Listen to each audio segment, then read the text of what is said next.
Prior to 1665, most humans were unaware that the microscopic world existed.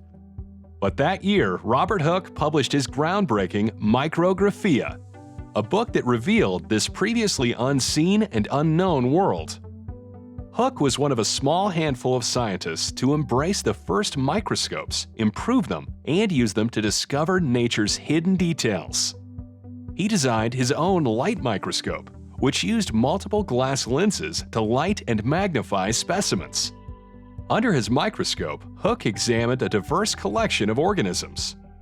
A gifted illustrator, he drew and explained what he saw. This record of his observations became Micrographia. Some of Hooke's images were so curious and extraordinary that people refused to believe they were real. While observing cork through his microscope, Hooke saw tiny box-like cavities, which he illustrated and described as cells. He had discovered plant cells. Hooke's discovery led to the understanding of cells as the smallest units of life, the foundation of cell theory.